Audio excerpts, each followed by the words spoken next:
Chers compatriotes, peuple congolais, voilà, c'est encore une fois Ngaï. Ndenge toujours Tolobaki, les obligations patriotiques na biso, à chaque fois lorsqu'il y a l'actualité, Toya, Koloba, Topé sa information. Pour la banda vidéo na biso à l'élo, Tobaki d'abord Tobana par une pensée patriotique, na moi na femi, ou à la kisi bravoure na e, ou à Bundi pour la mabele na e, ou à Bundi pour la peuple na e. Et puis, nous tenons quand même à rappeler aux compatriotes que Moana Femi lui-même a autorisé qu'il va policier Bakota. Pourquoi? Parce que, tout simplement, il y a eu des discussions entre la Croix-Rouge et la MONUSCO, parce que, Foto Ebango, ça dit pratiquement un mois, au Bandeko, Bakaramani Nanda, sans Kolia, sans Maï et tout ça. Il faut comprendre que Bakinyo, ça va être comme moi, Femi. Bali Batou, il y a un combat politique à mon infirmité. Il y a des gens qui sont venus parce qu'il y a un problème à santé, Basali Sabango, parce que les gars ont un problème spirituel et tout ça. Donc, Batunyo, ça va être comme mon infirmité. Ça dit pas forcément, marquer ça. Il faut qu'on fasse la part des choses. Et il était aussi important, à un moment, Batou, dans la vie privée, il fallait baser dans la famille. C'était une mission en Croix-Rouge.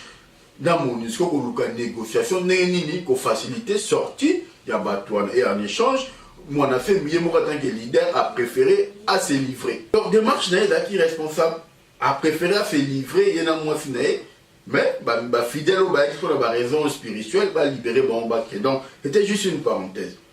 Et deuxièmement, on a revenir un peu sur l'actualité, par rapport à Ndeni Makamezo qui est dans le Congo, tout le monde a, Ndeni, dialogue et même division dans le Congo, dialogue est renforcé le pouvoir et l'occupation dans le Congo, dialogue est pandi opposition, dialogue et là ici, combat autre, c'est pour le 19 décembre, to pré-chaki et on a organisé un événement, une grande marche le 28 août 2015, une grande marche le 15 septembre 2015.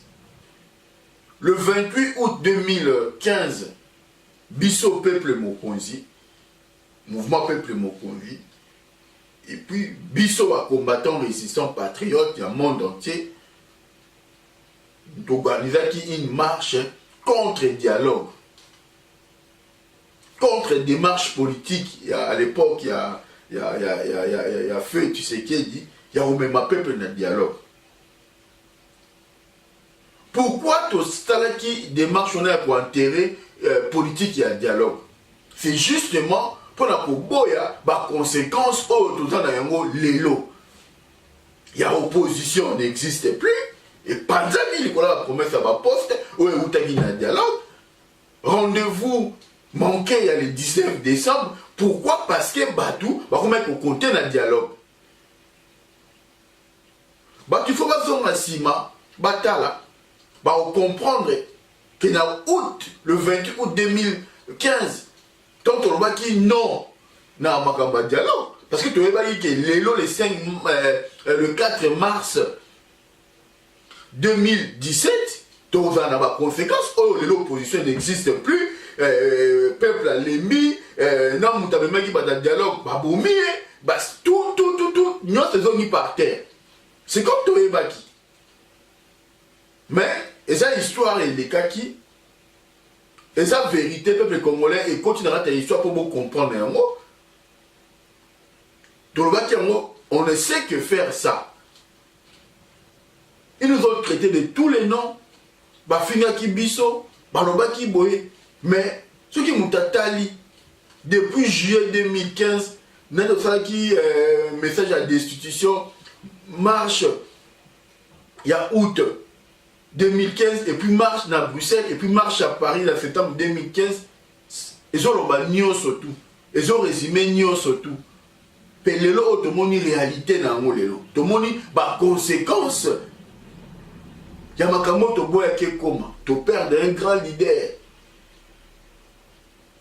Tu perds la valeur surtout. Tout le monde opposition à ce oufi. Tu perds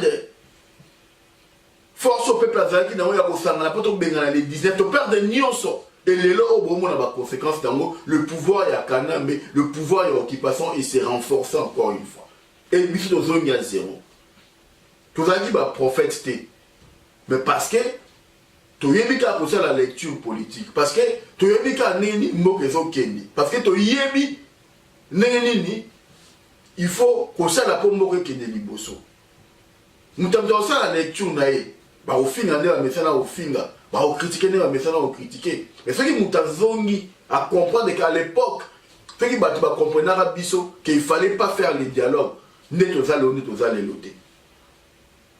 Nous avons boycotté Genval. On a tout fait. Tout fait dans la négociation dynamique. Ok, na Genval, le but est d'avoir Pandabino. La négociation va l'inglaïté.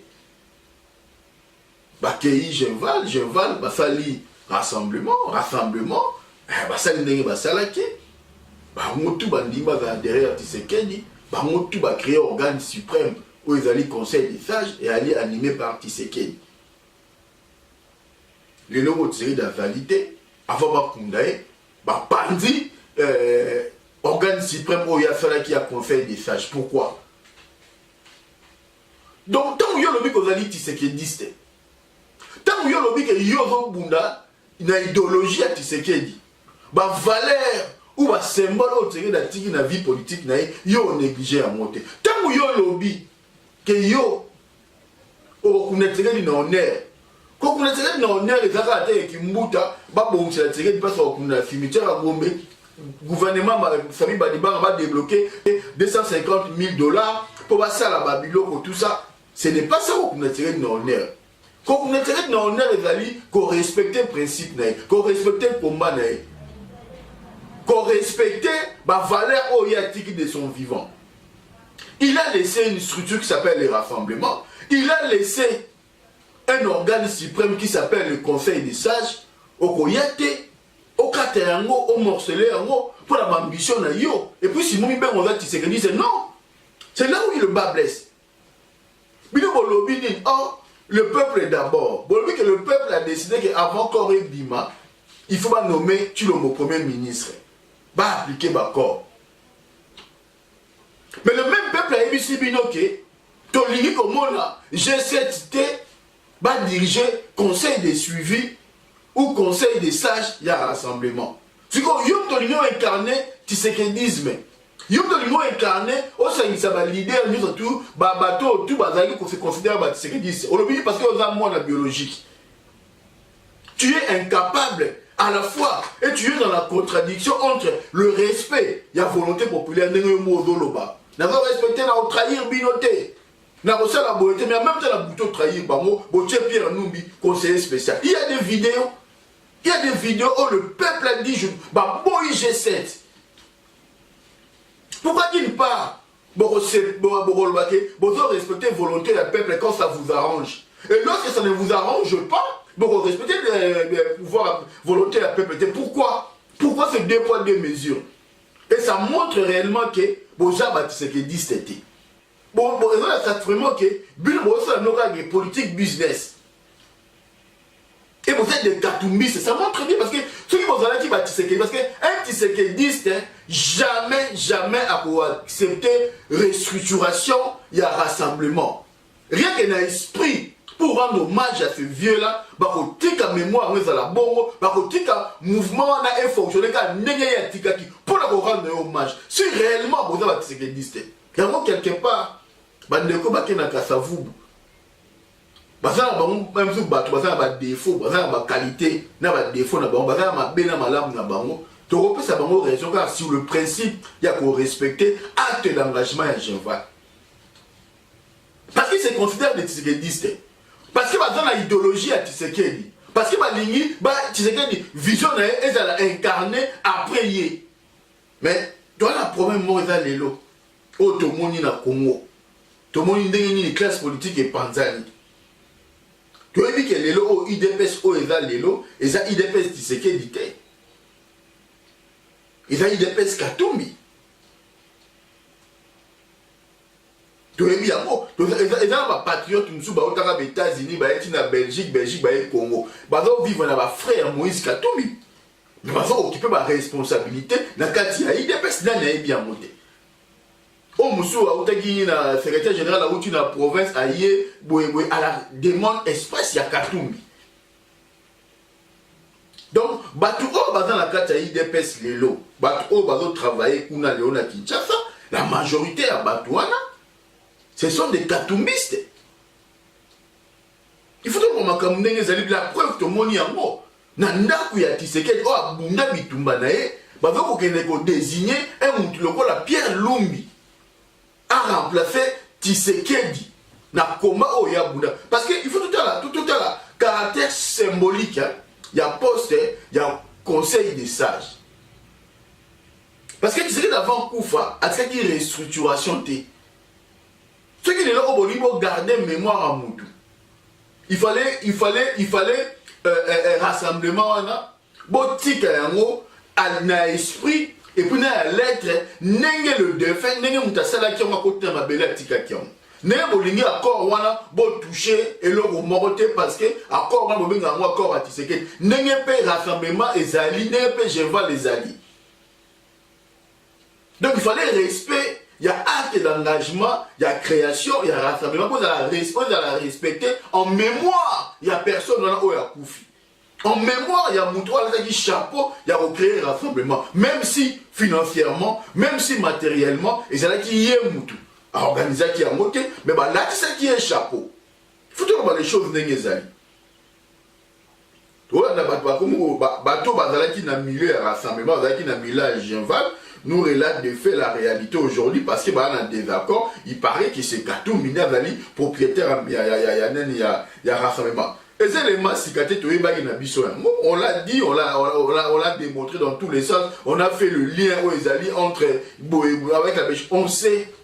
Et donc, c'est ça pour la biso. Mais c'est ce que nous voulons juste rappeler Bino. Mais bon, on va dire Bantou. Symboliquement, ce qui est réellement batouana, qui va toucher structuration et rassemblement. Il va toucher et l'autre au mon côté, ni esprit, ni à l'être, ni à tikaki. On va décider qu'on restructurer rassemblement, c'est parce que Bazali Batisegedi c'était. Bazali Bakatumbiste. Parce que yo lobi que yo n'a papa non honneur. Yo lobi que papa o aboti yo, yene mutasali yo ki oza la bongo. Pour rendre papa na hommage. Oh, tant que vous savez qu'il y a poste et président, il y a rassemblement, et c'est là qu'il poste et à sommet, il y a souka.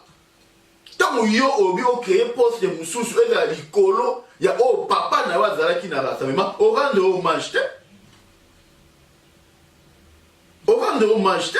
Il faut que non, na pour rendre papa na hommage na obunda pour ngala zala président, il y a conseil des sages et rassemblement.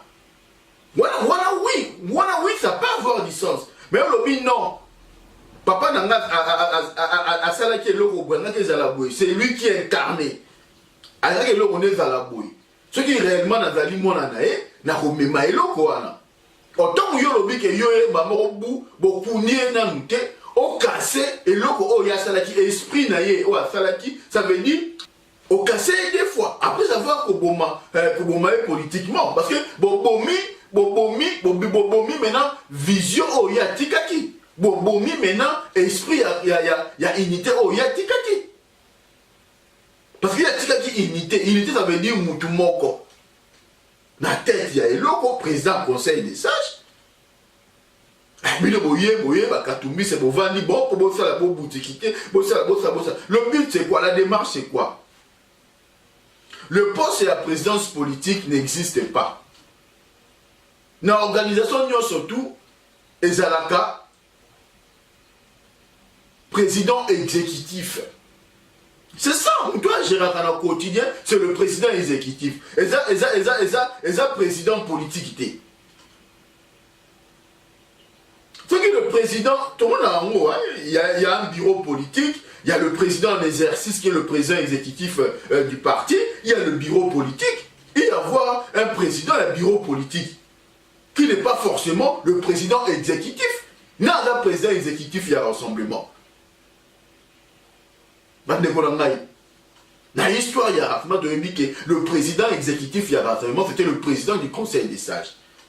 Si Nani a joué rôle, il y a présidence exécutif, il y a rassemblement, Pierre Lumbi. Il y a 2 semaines, 3 semaines, il y a une vidéo pour expliquer l'assassinat politique. Il y a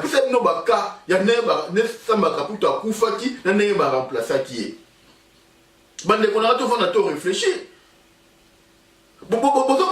Pierre Numbi, c'est un croque-mort. Tout le monde réfléchir.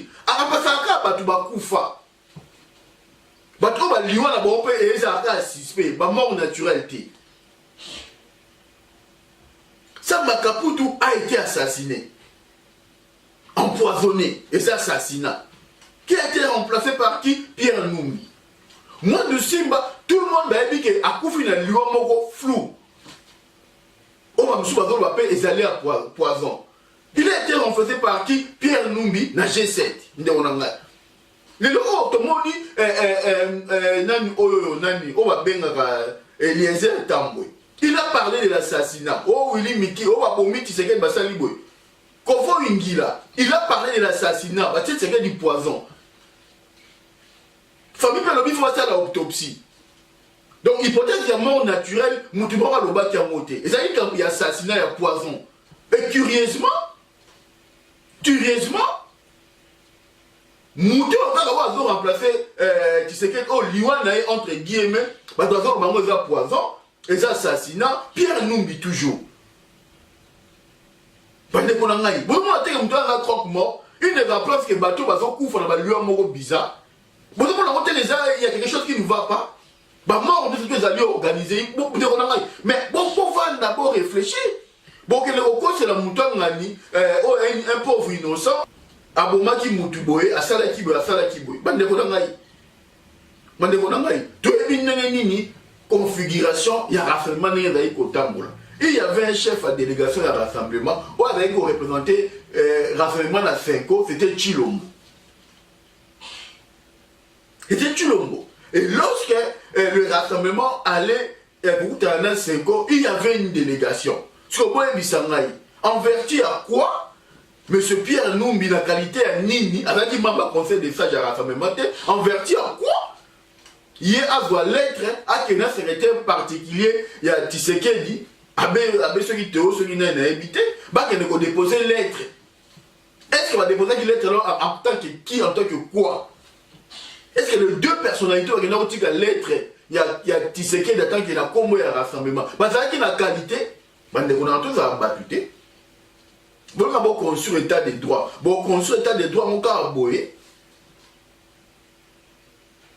Bon, construit l'état des droits, on a boyé.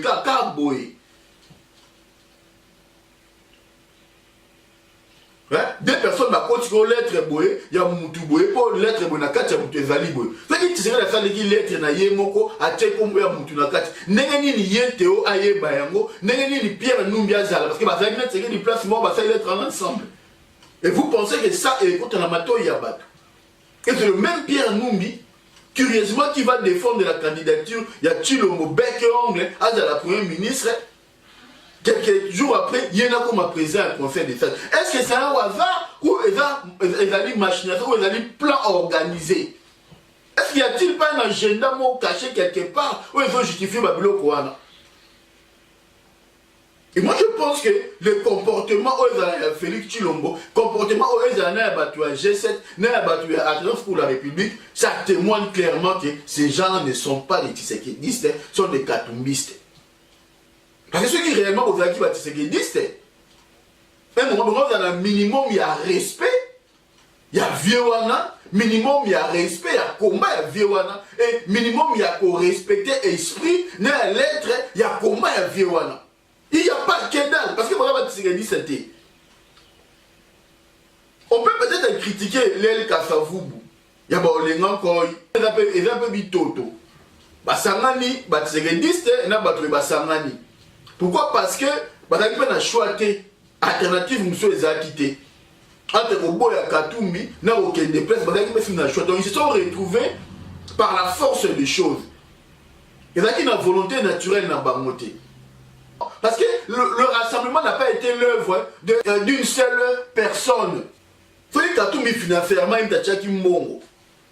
Mais pour le rassemblement, il a fallu force et dynamique et opposition. Sinon, on va le rassemblement. Et Batou, même dit dynamique et opposition, n'a qu'à dire rassemblement, c'était Olenganko et Fayou. Ils sont venus là-bas, attendre que les Tshisekedi. Ouais, Tikalouana, et Tikali sous Tshisekedi, c'était. Et Tikali, rassemblement, elle est Katumbi. Oh, tout le monde a limité le rassemblement, elle Katumbi. Sans la dynamique de l'opposition, le rassemblement, là, vous avez les rassemblements. Et nous, c'est le cas, Katumbi, c'est un Sangani, c'est le logo Nabango. Donc, il a fallu deux personnes. Je dis, il a fallu deux personnes. Il a fallu Olengankoy et il a fallu Fayulu. Sans Fayulu, dynamique est dans le rassemblement. Sans Olengankoy, dynamique est dans le rassemblement. Et je pense qu'aujourd'hui, il y a une sélection naturelle. Les gens vont tout limiter. Tout vont siéger, les gens vont katumbiste. Une épaisse, ils ont pris en otage par Katumbi. Il y a moins de limité. Le peuple, vous allez vous rendre compte, le vrai peuple, c'est Libanda. Contre la police, contre les familles biologiques. Oh, bah, sommi, bah, mon père, il n'y a pas de Katumbi. Oh, bah, travailler pour la Katumbi. Il faut le mélabino. Bon, qui t'a limité pour que le côté là. Bon, moi, je vais limité, toi, la DIDPS. IDPS, c'est le peuple d'abord. Bah, ça n'a pas la balle. Bah, ça, tu m'as vêté, bah, ça, tu m'as piné. Mais ils sont peuple, donc ils ont en charge, le c'est d'habiter sur triomphale. To boy ma kambo ya famille na ye, c'est que dans un ta famille, c'est que dans un déjà peuple. IDPS ezali institutionnel, ezali ya bâtiment ya ba mur, ezali ya famille biologique, au monde yango. D'ailleurs, ils vont travailler dans le pouvoir. D'ailleurs, ils aller dans l'opposition face à un discours, il y a peuple. Et tout le monde va soutenir que Pierre Numbi a remplacé Tshisekedi. 11 ans de conseiller spécial en matière de sécurité, il a travaillé, Mwanda n'a fait plus ou moins 5 ans dans maréchal. Donc il a fait le double et il travaille au moins dans ça maréchal. Avec les conseillers spéciaux en matière de sécurité, il y a dictature, Lui il a fait le double 11 ans. Mais là, quand il y a dictature, il y a occupation. Un homme dangereux, un homme qui est rempli du sang, un homme qui n'incarne aucune valeur idéologique, il y a Tshisekediisme. A dirigé, a remplacé Tshisekedi.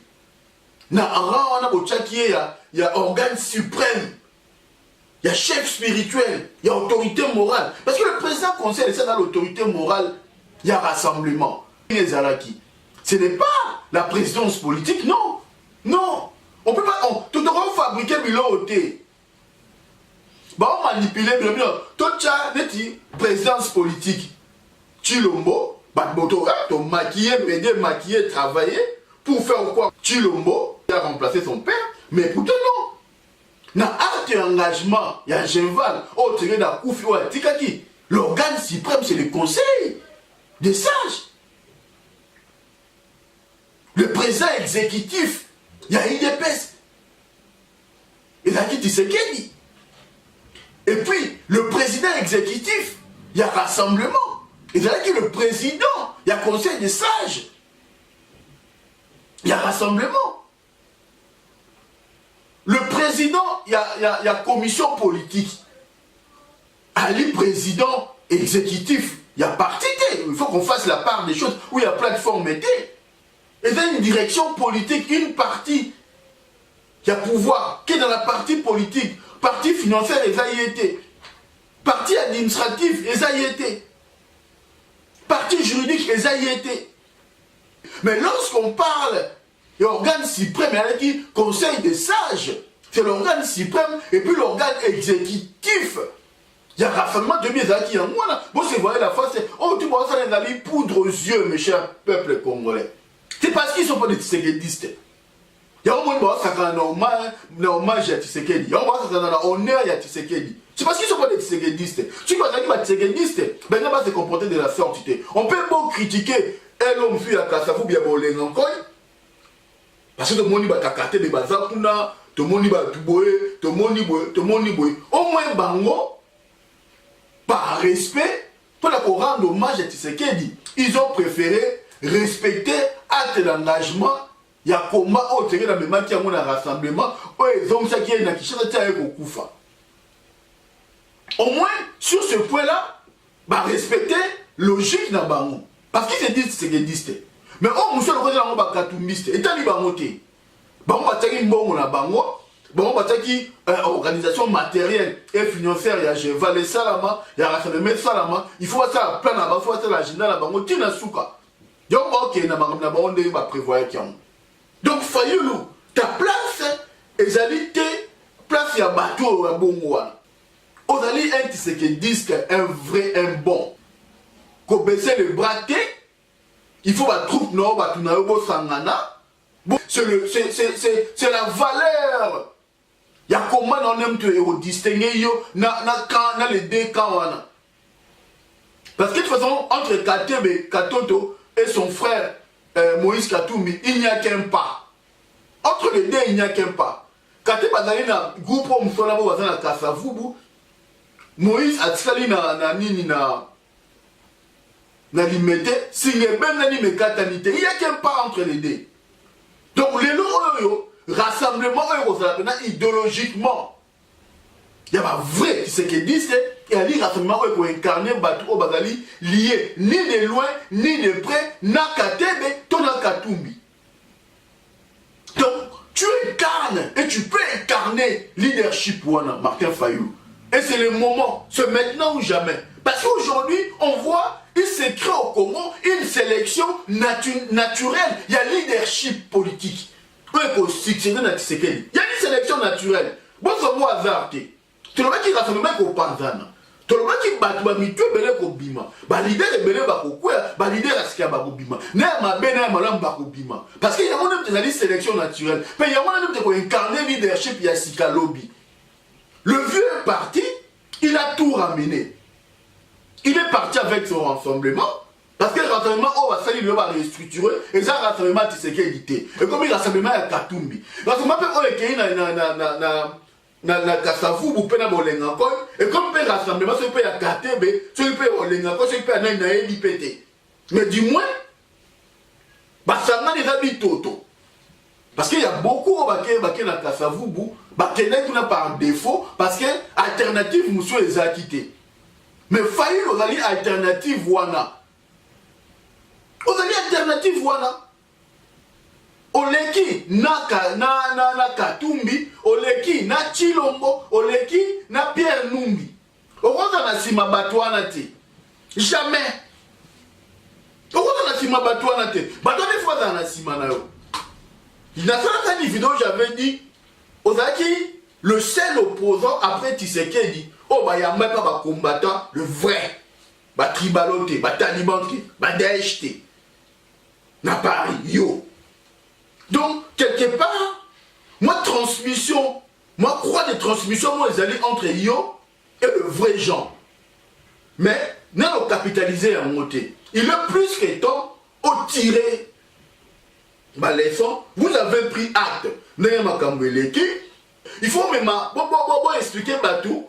Maintenant, pour prendre des actes, pour prendre des actes parce que vous adhérez à la démarche ou pour prendre des actes parce que les alliés démarche machiavélique, oh bango bazuango, mais bino, vous avez consommé dans le to lingi bino groupe na bino il y a les vrais qui se dit c'est là pour l'instant vous êtes d'accord na magabeleki na limité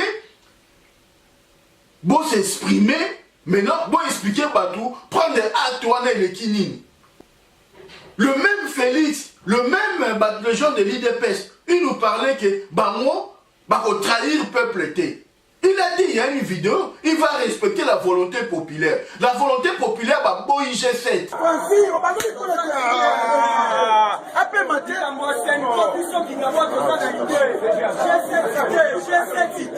Au moins dynamique de l'opposition. Ils sont le parapolé. La France, on dit, G7 va être nos fils. La volonté populaire va boy G7. Mais vous n'avez pas respecté la volonté populaire. Et c'est la politique à l'Iboso Oyo Sali. Deuxième erreur politique, les gens qui ont une base au Kabouani. Base à un boulevard, comme une zamba, il y a boulevard, il y a la petite ceinture, il y a un boulevard. Comment on tombe à Piné, comment on tombe à Vete, Bino, on s'enferme, na kata ndaku bokanga ni la porte. Toute pas Félix, donc quoi réclamer Abima, ayabisa biso ndenge maloba balobi na butu. Pona ni nazo le bate.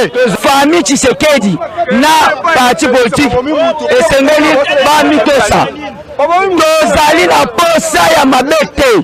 Biso komata tozali na méchant makasi. Toute pas Félix. Tokenda ki poto yele dokilare pona ni la lettre continue.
Au moins dynamique de l'opposition. Ils sont le parapolé.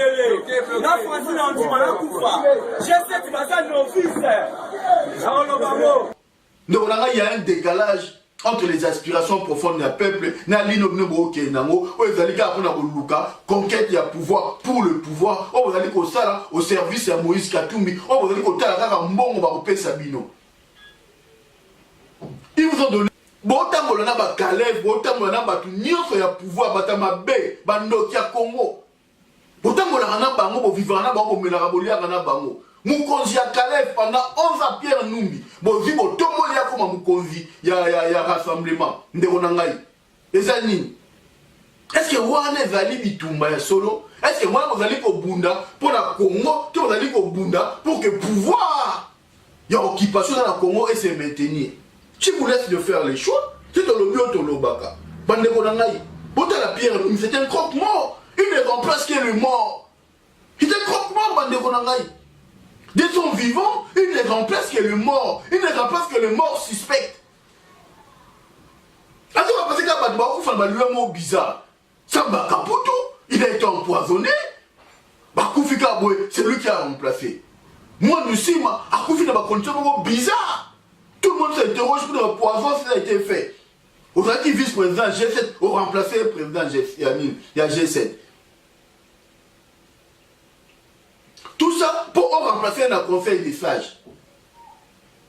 Tu serais d'un Koufi, qu'on voit une guilla, n'est Eliezer, Balobi qui va tirer les poisons par Bomier. Bah, ça va proche à Tshisekedi. Ton quoi n'a thèse n'a bango.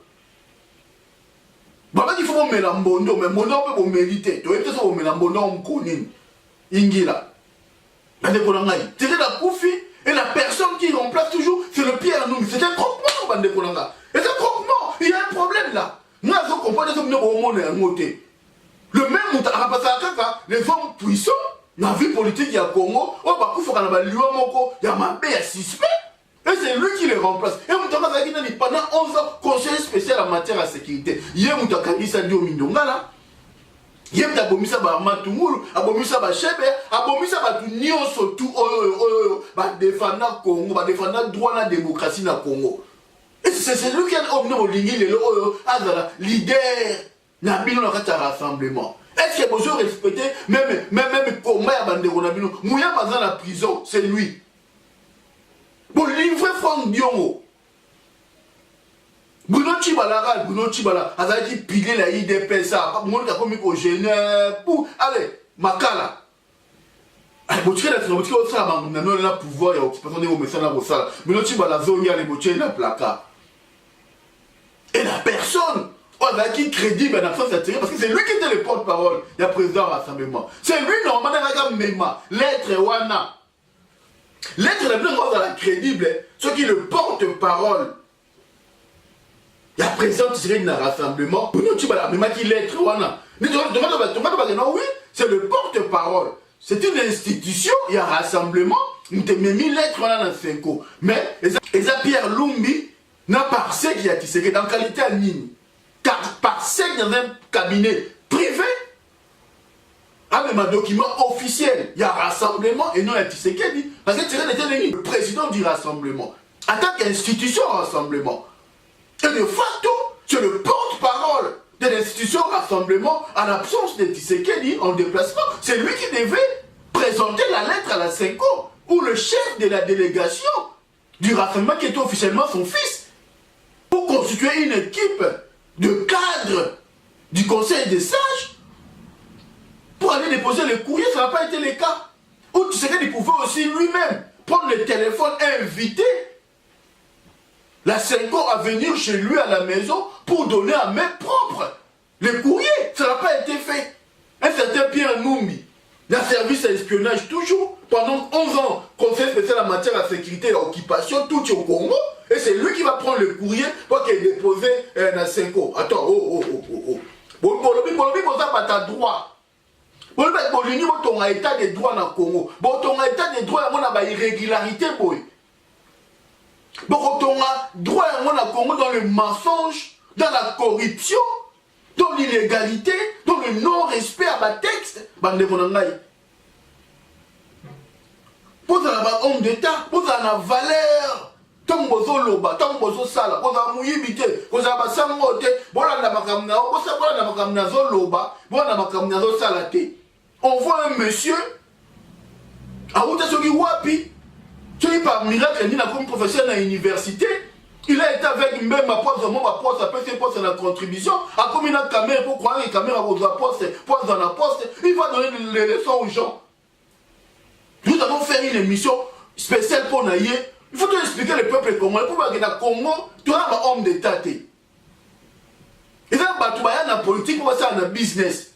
Il y a des gens qui sont venus dans la politique parce que pour passer ça passe dans le bango. On va porter ma gueule dans le bango, tu as un sou à côté dans le bango. Ah, si ça va, pour ça, il y a un bango. Non, la politique, c'est ça pour le bien collectif. C'est ça la politique, pour l'intérêt égoïste, pour l'intérêt personnel, pour la pressionner, non. Il faut un moment, tout le monde les acteurs politiques, le faux. On va pourrir classe politique, on va salir l'image de l'intellectuel congolais, on va salir l'image de la professeur universitaire dans le Congo. Nous avons vu à l'époque, il y a deuxième de République, comment les soi-disant intellectuels, comment les soi-disant professeurs d'université ont servi le mal. Va concourir à la destruction du Congo aujourd'hui. Donc on a abordé question moko. Mais on a cité parce que bon ça un peu une image, on appelle parce que sur le net, sur les réseaux sociaux, nous avons un groupe de gens qui se prétendent être intellectuels, qui se prétendent avoir la matière grise de la tête, mais regardons dans le passé, regardons leur façon de gérer la chose publique, vous allez vous rendre compte que Batouana Bazali va monstre. Bali va bombe à retardement. Or, ceux qui vont tuer le pouvoir, la première chose pour la barre, va détourner Baïba. Nous avons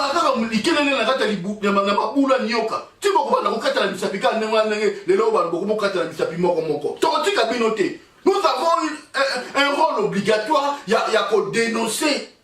Et nous allons continuer à dénoncer tous ces anti-valeurs aujourd'hui qui veulent nous faire croire que parce qu'ils sont professeurs à l'université, parce qu'ils parlent français, parce qu'ils parlent anglais, parce qu'ils parlent allemand, qu'ils incarnent le leadership politique d'un Congo, non, qu'ils incarnent condamne la constitution d'un état de droit dans le Congo. Non, c'est faux. Ce sont des anti-valeurs, ce sont des nègres des services qu'il faut combattre, qu'il faut détruire. Parce qu'ils sont à la base de la malheur du peuple congolais. Nous avons dit, et nous cesserons de le dire, tu vas combattre Bango, tu vas la nommer Bango personnellement. Je m'en moque. Parce que tu dois vivre bien, parce qu'on est bien, parce qu'on ne se plaint pas. N'importe où, tu vas bien. Tu as ma condition bien. Autres yeux, on peut bien. Nous avons l'obligation morale, il y a le bien. Et de privilégier le bien. Il y a repousser le peuple congolais vers la vérité pour comprendre. Il y a deux IDPS Lelo. IDPS le peuple d'abord et IDPS Katumbi. Autre benga IDPS Félix Chilombo. Le peuple d'abord est dans la rue en train de dénoncer la collaboration de la famille biologique dans le pouvoir et l'occupation, en train de dénoncer la collaboration de la famille biologique dans le G7, en train de dénoncer la collaboration de la famille biologique dans Katumbi. Ils sont dans la rue,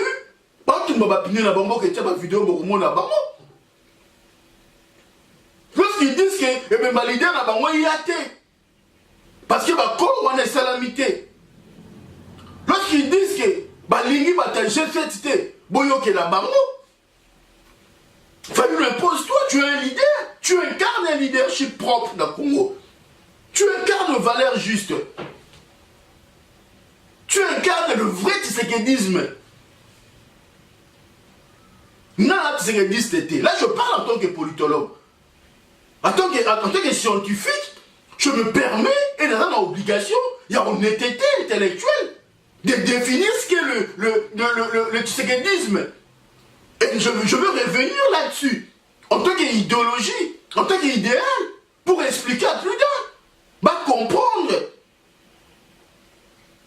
Et dans ce que c'est le lumimisme, ce qu'est le mobutisme, nous allons revenir sur ça, parce que c'est de valeur historique, il y a Congo, écoute la histoire, il y a Congo.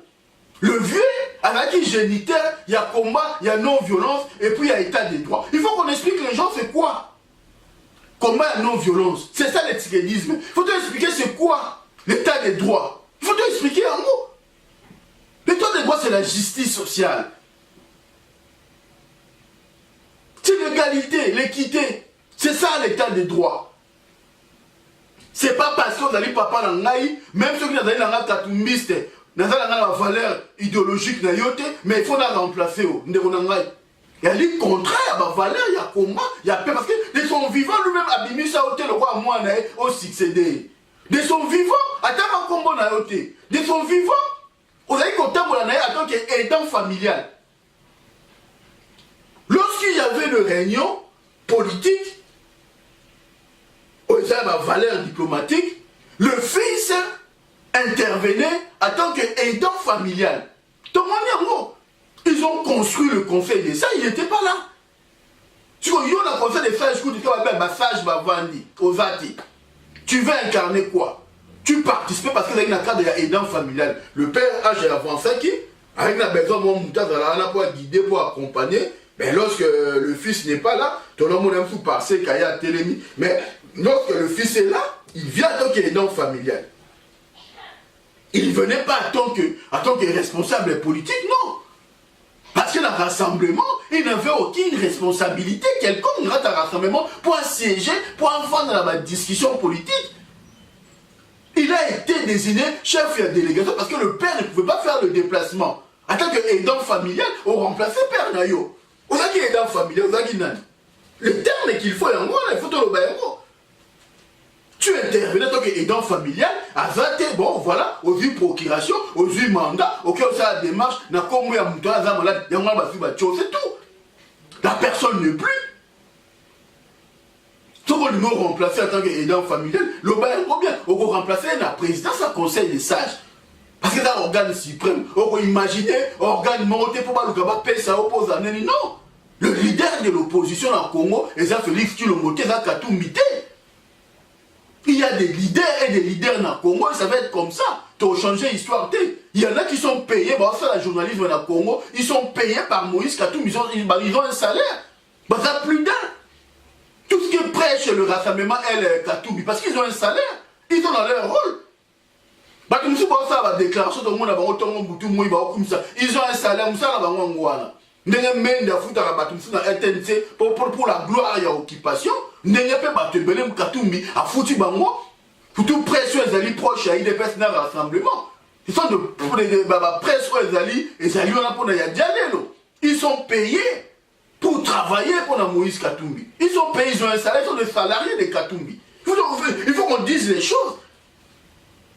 Il faut qu'on arrête de tourner en bourrique, tout ça. Et puis, le moment où il faut pour avancer.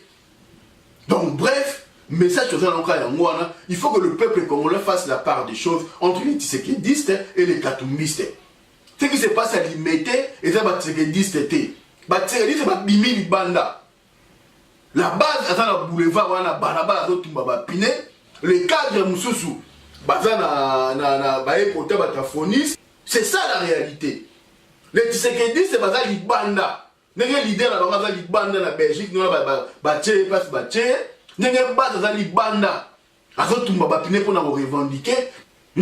c'est ça la réalité. C'est ça qu'il faut dire au peuple congolais.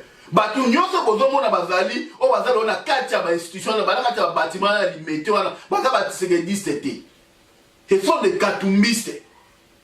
Je dis en connaissance de cause. Je veux revenir sur le c'est quoi le katumbisme, c'est quoi le tshisekidisme, c'est quoi le mobutisme, c'est quoi le mumbisme. Na roya et na revenir na pesa no ba élément d'éclairage pour faciliter bino, pour distinguer le vrai au faux, le bien au mal. Tout élément. Bon, moi, je suis entre biso. Moment où il y a moment où paniquer, moment où il y a bêta maboko, moment où il faut panzana, il faut s'exprimer. Après, tu recommences à zéro, opposition à ce qui est bien. Bon, tu as moins panzana. Bon, ça JTT. Bon, tu as rassemblement comme à 10, 20, 30, c'est pas grave. C'est pas grave. Comme ça, il va vrai leader. Parce que ça, sélection naturelle est au Salama. Soit vous allez mis balai ou misa, on ne sait jamais. Mais soit vous allez mis balai et vous allez mis ça des leaders. Soit vous allez mis ça tout et vous allez mis ça 3 leaders. Et compétition là, et vous allez sur tous les plans. Et tali bango et tali bisoté. Biso comment la mission d'aller sur le mouvement populaire. Biso comment la mission d'aller départ et occupation. Et nous allons tout faire pour que comment la mission est la respecter. Nous allons tout faire pour que comment la mission est salama. Il y a un moment où il va combattre, mouvement va combattre, et ça il dit ah et Kabona quitté. Et maintenant il faut se réorganiser. Parce que quand ça a une chose qui vraiment bien été. Il fallait organisation idéologique, il fallait juste que tout le monde esprit dans la commun pour travailler ensemble. Il y a une structure mêlée, créer. Tout le monde a peine salami. Dans l'opposition, il faut ça les rassemblements à mélanger tout le monde n'importe qui. Kabiliste, katumbiste, tshisekidiste, indépendantiste, tout va dans la carte. Parce qu'il y avait un leader qui est incarné. Et le leader là n'y est plus. Donc les lots, et c'est niqué. On a carte de départ na bango, construire leadership na bango. Et c'est ça qui va être la force à Congo. Et de là, c'est pour ça. Tant que les rassemblements, les Congos noirs en otage. Nous pouvons faire la batu. Au même combattre, la famille biologique, et aller mon pépé, il y a liberté. Et aller mon pépé, il y a état des droits au Congo après. Et je pense, mes frères, après enterrement, c'est qu'elle dit, miracle au salam. Après enterrement, violent, belé au salam en Congo, et beaucoup vont être surpris. Donc, tout le monde a annoncé kaka, au salam après les 11. Donc, tout le monde a connaissance de cause. Peuple là-bas, attaque contre la lutte, la détermination, tout le monde a défendre les terrains, tout le monde défendre ma belé à Congo. C'est le pouvoir des peuples. Donc, bino vous allez vous décider na bino que pour na bino vient na bino wana pour les lena ndenga qui combattant na bino nous allez bravo vous allez déterminer vous que jusqu'au bout na logique na bino vous allez intimider na famille vous allez intimider na marque aboun azali muta musala ya Katumbi ba futa ka mbongo na ye Bon, ça l'a intimidé, n'a pas journaleux. N'a pas journaliste, on a limité un rassemblement IDPS. Ils sont au service des Katumbi à foutre à Bango. Donc, dès que vous G7, dès que vous Katumbi, vous allez déterminer jusqu'au bout. C'est Katumbi qui est à la base. Il y a makamu nyonso omona des autres salamana c'est Katumbi parce que alingi atta tourne na ye. A osomba na mbongo azana ngo ya makila peuple congolais, a osomba na ngo ba congolais nyonso te. Yango moni il y a de la résistance. Yango moni il y a une volonté aujourd'hui à combattre ye. Yango moni il y a une volonté aujourd'hui ya ko luka ko se séparer na kanae. Ils ont un croque-mort. Un grand monsieur à renseignement, ou à Boma, bataire politique, le monsieur croque-mort, Pierre Numbiela, il y a incarné opposition, pas besoin de nini, pas ça dans mon nini. Toi continuer au Boma Bino, toi continuer pour accompagner l'occupation, Bino mon nini Moutou, un ancien chef de service de sécurité, un ancien conseiller spécial en matière de sécurité, a comme opposé à un régime, on est en place. Un régime dictatorial autoritaire et pas tant que la femme agent de sécurité.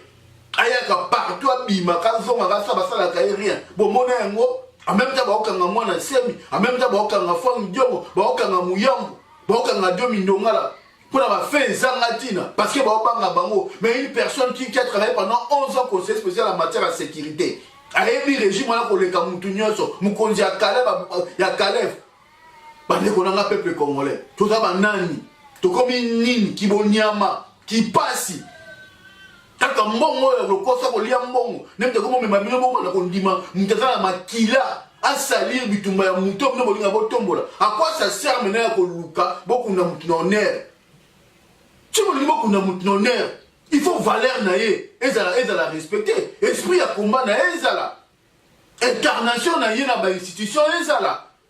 Est-ce que Pierre Numbi incarne le tsigédisme? Bande Konanga te poser la question. Est-ce que Katumbi incarne le tsigédisme? Félix Mokoye ko sebiso balobi bakende kokunda ye to bande ko selene maloba na ye to zi maloba na ye yende mutu to lingaki to cha mikolo lelo siko tango to ye ko yebisa biso ke balobi to kende kokunda to ndo kwa katikema so eza nini comment benga na taper famille Tshisekedi azala tu ya binote Tshisekedi azala